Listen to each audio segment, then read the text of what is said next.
Hey everybody, Christina Cola here with some rather unfortunate but very important news.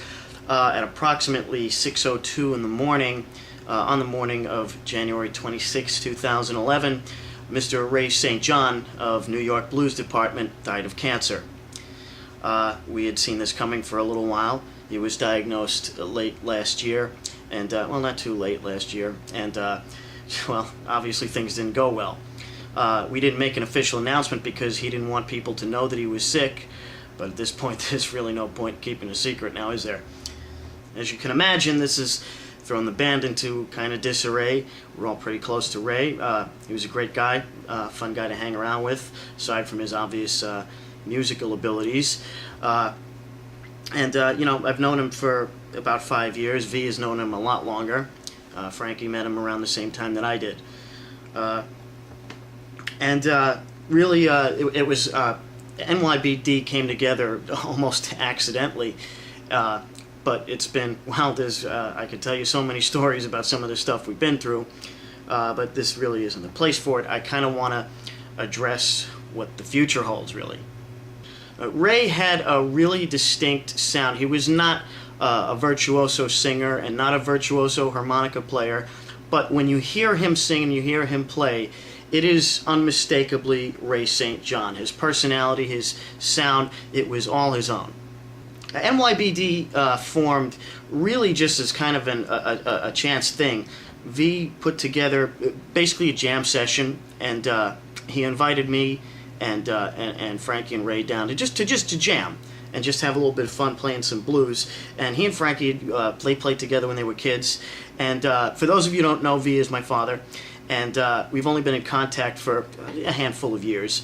And it was not too long after we first came into contact that he asked me to come down and do a blues jam. And that's when I met Frankie before, but that's when I met Ray. And it kind of started as, you know, maybe we jam once a week and once every 2 weeks, something like that, just to have some fun. Well, the first or second time that we played together, we wrote Crazy Julia. And the time after that, we wrote Party Doll. And shortly after that, we wrote Two in the Bush. You might notice two heads are better than one, but it's actually called Two in the Bush. And then came Do What You Do. And, you know, I don't know if I was the first one to say it, but I definitely said it loudly. We cannot keep music this great to ourselves and have it as a fun thing that we do every once in a while. We've got to let people hear this. So, you know, we wrote some more songs, and pretty soon we officially became the New York Blues Department. And I've said, and I continue to say, that NYBD was not my dream band. Obviously, if you know what kind of music I like, the kind of band that I wanted was one with a, you know, a high-range singer and maybe a keyboard player, rhythm guitar player, do, you know, 80s stuff and instrumental stuff. Not covers, even though I like to play covers, but, you know, that kind of music. And NYBD was a pretty far cry from that. But still, I spent a good 5 years working really hard on NYBD. It's been my top priority since its inception because I love being in NYBD. And believe it or not, it's actually the first band that I was officially a member of. I'll tell you about the follies of me trying to put a band together in past years some other time. Another thing that I said from the very beginning was that had NYBD's members been anybody else, had you changed just one person out, and we would not have been what we were. To break it down, V writes most of our material. We all pitch in a little bit, but most of the music that you hear is written by V. And V can write just about anything. I mean, in any style. He's the kind of guy where you tell him to write a song, and he writes a song. Okay, for me, it's a much more difficult thing. It takes me sometimes years to finish songs. So there's the core of you know, where we get our songs from. Now, if obviously if it was someone else writing the songs, it'd be different songwriting. In Frankie's case, Frankie is again not a virtuoso drummer. His approach is pretty simple, and he can't really do like odd time signatures and things like that. So if we had had an amazing drummer who could play anything we threw at him, and we started writing all kinds of complicated music, well, I could do it, and V could do it, and that other drummer could do it, and Ray'd be standing there wondering what the hell he's supposed to do. He wouldn't fit into a mix like that. Now, in my case, if you've been watching my channel, you should have an idea what kind of guitar player I am. And even though I haven't done too much blues playing on this channel, I do love to play blues, but obviously I'm more of a rock player. Well, had I been a complete blues player and just a blues player, well, then NYBD would have been just a blues band. And some of the heavier stuff that we do, a total blues player probably couldn't have pulled off. At the same time, if I had been a heavy metal neoclassical shredder or something like that, who doesn't play blues at all, well, then it wouldn't really be New York Blues Department, would it? And finally, Ray, I've always said that Ray is the B in NYBD. He brings the blues element to it. If he had been a regular rock singer, even if a rock singer that plays harmonica like Steven Tyler or something, we would have been just a rock band. We'd have been a damn good rock band, but that uniqueness of our sound came mostly from Ray's voice. I don't want to say, I've always said, we all make up 1/4 of NYBD. Nobody's higher than anybody else. V may write the songs, but like I said, we all put something into them, and I've just explained what it was. But when you hear my kind of playing with vocals like Ray's and harmonica playing like Ray's, it's not something that I've ever heard before. I doubt it's something that you've ever heard before, or quite frankly, will again. We had something really unique in that, and it can't be replicated. The thing about Ray is he was a genuine article. We're talking about a guy who grew up during the Chess Records era, and there just aren't too many of those guys left. That was a long time ago, and I don't know if you've seen the movie Cadillac Records. Ray was always telling me to watch it, and I finally did, and it was a really good movie, and immediately I understood exactly where his influence came from and where he got his sound. He was a genuine article. NYBD always has been and always will be Christina Cola, Frankie Dilemma, Viva Cocha, and Ray St. John, in no particular order. And now that we don't have Ray St. John anymore, we don't have NYBD anymore. We still have the music. We've recorded a lot of material. NYBD had around 24 complete songs. 24 songs, and we were in the middle of recording all of them. We had other material and songs that were half written, or we got them started, but we didn't really get anywhere with. But we had 24 songs, 2 records worth of material, and 4 of those songs were remakes. But that's still 20 original songs and 20 damn good songs. Well, we're still in the recording process. We've had all kinds of setbacks and all kinds of hang-ups and all kinds of freaking problems. We have some of the worst luck you'll ever hear. I swear to God, Def Leppard is charmed compared to us. But we are still, like I said, we've still got the music being recorded. And we're going to continue. We only got so many songs recorded with Ray before it was too late and before he didn't have the energy to sing or play anymore. And there were some songs that, unfortunately, he could not finish. However, we still plan on releasing 2 records of NYBD's music as NYBD. And obviously both records will contain songs that Ray was a part of. There are some songs that, like I said, Ray never got to sing on or play on. And, well, I don't know what we're going to do with some of them. Some of them we're just going to drop. Because I simply can't and won't do those songs, record those songs, and maybe not even perform those songs without Ray. So what does all this mean? Well, simply put, as a performing band, NYBD is no more. And it's really unfortunate because we never got the recognition that we deserved. And I will say that we deserved, because we were a goddamn good band. And, I can say that confidently. However, the music will continue. And one of the last things Ray said was to not let this music go and not let this band go. And I have no intention of doing that. The great music that NYBD played and recorded will not be kept from the world. Like I said from the beginning, people need to hear this music, and I'm going to make sure that happens. But I personally, like I said from the beginning, I will not have any lineup changes in this band. It's in certain bands, lineup changes are okay. I put it this way. I never had a problem with Sammy Hagar or even Gary Sharon being part of Van Halen. I don't have a problem with Wolfie being in Van Halen. But we're not Van Halen. And, people say to me all the time, oh, well, this band you like had lineup. I don't care. I don't care what this other band did, because we're not that other band. And if any of us, I said from the beginning, if any of us were to be replaced, it's not NYBD anymore.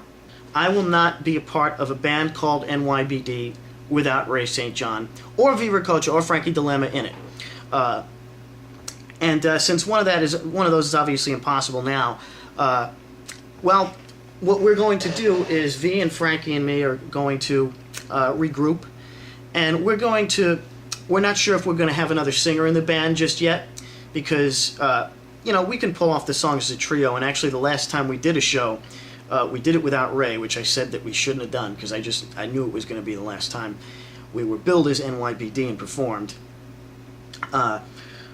But whether or not we put in a new singer, we're still considering that. But we're not going to be called NYBD if we do. And one thing I'm certainly against is trying to find another black blues singer who sounds like Ray and plays harmonica like Ray. That's a cheap imitation. And no matter how good the guy is, it's not Ray. So let's not pretend that it is. The records will be released under the name NYBD, only because Ray was a part of it, because we were all a part of it. And the rest of us will continue with something. V says it's kind of like an NYBD tribute. We're performing NYBD's music, but not as NYBD. And also, there will be no more songs written for NYBD. However, I don't know what's going to become of this new project, what it's going to be called, or if we'll write new music for that project. V and I are obviously, we have other music that we've worked on outside of NYBD. Songs that NYBD, some of them just couldn't have pulled off the way they need to be. So we're going to continue with that. I don't know. We really have no solid plans right about now. Now, this whole thing has really sent the band into disarray, and it's sent me nearly into a freaking tailspin, because I've done a lot of work. I've spent a lot of time and money pushing NYBD forward, and I hate to say it was a waste, because we certainly have great music to show for it. But obviously, as great as it is to be recording this stuff, we were all about performing. That was the best part. And even if me and Frankie and V perform, it's not really going to be the same, is it? You know, it's like, even at the last show we played, Ray was still alive, and the three of us are playing, and I'm like, where is he? It was really weird. On top of that, I've been the one handling most of the production of the demos, of the music, of the website. I do well, not all of it, but 90% of the technical work is in my hands. And when it comes to making a record on your own using computer software, that's pretty much, I've been the one at the helm of that. And it's been a lot of work. At this point, what I'm in the middle of doing is recording and producing music for a band that doesn't exist anymore. It's a really strange place for me to be in, because, like I said, I will not allow Ray to be forgotten and unheard. I'm not going to let that happen, but at the same time, I can't help but feel a futility in all of it. Just yesterday, before and after we got the news, we were putting together vocal tracks and, sifting through some different takes and trying to pick the best one. It's a really strange thing to be analyzing vocal tracks, the vocal tracks of a man who is now dead. It's really bizarre. And that's just the beginning of the work that I still have to do on this record. I still don't even have all my guitars recorded. And I've still got a lot of production work to do. A lot of stuff I have to do in Sonar. I'm just, buried under a mountain of work. And I'm feeling some pretty extreme exhaustion because of it. I've reached the point where, I get up and, okay, today we have to go into the studio and this is the work we have to do. And not only do I not want to do that, I just don't even want to get out of bed. And it's really frustrating. I mean, I always do it. I always do what I say I'm going to do. I always deliver. Sometimes I'm a little late with things. But, I throw myself into this head first. And if I'm going to do something, I'm going to do it right. But that mindset certainly doesn't make it any easier. If anything, it makes it more frustrating when things don't go well. As I said, we've had all kinds of problems and hang-ups, this obviously topping the list. That's kept us, we should have been out and rolling years ago, but for several reasons we were not able to be. Now, I have no intention of bailing out. I have no intention of letting NYBD drop.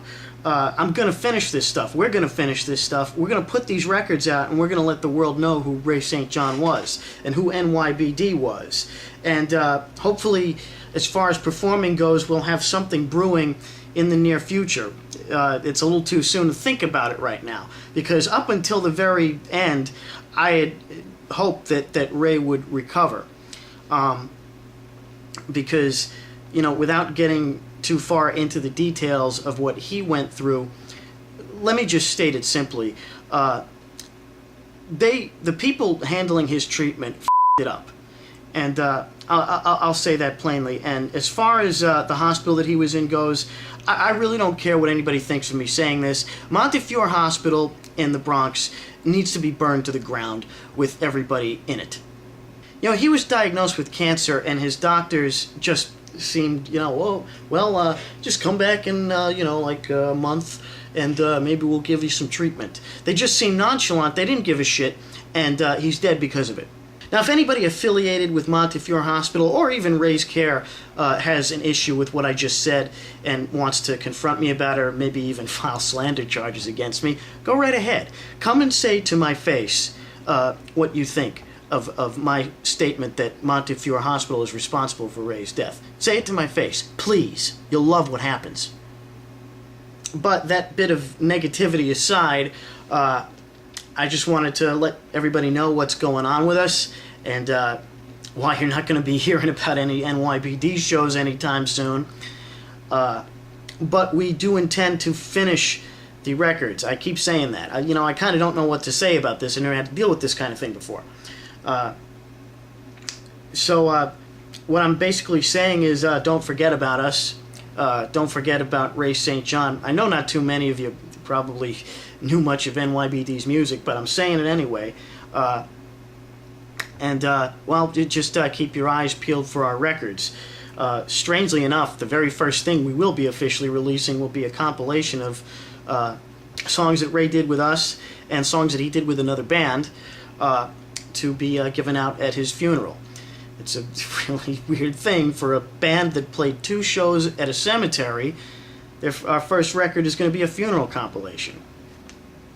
And, I already said it pisses me off that there are songs that Ray never got the chance to sing and play on that I just am not willing to do with anybody else filling his shoes, because no one really can fill his shoes. Like I said, all 4 of us made NYBD sound, and with one of us permanently out of the picture, we're not going to sound quite the same ever again. Even songs that he didn't sing lead on and only did small harmonica fills, those small harmonica fills were still something that set us apart. And it's not quite the same without that. Now, I'm not going to say anything like, Ray, if you're out there listening, if you can hear me, hey, if you're up there watching, I'm not going to say anything like that to close this off. And it's not just because I don't believe in an up there, but it's because, well, you hear a lot when people die. People say, oh, you were a great guy, I really loved hanging out with you, all kinds of nice stuff, not only about them, but to them. And I'll just state it simply. Say nice things about people to people while they're still alive. Not when they're dead. What I will say, though, is that I really enjoyed being in a band with Ray and hanging out with him. And I'm really proud of the music that we all created together. And hopefully you'll get to hear it before too much more time has passed. And hopefully people will get to know and appreciate Ray St. John. Even if he's not here to be appreciated anymore, his music lives on. And that's, again, it's one of the last things that we all talked about, is that as long as we have the music, Ray lives in some form at least. And so does NYBD.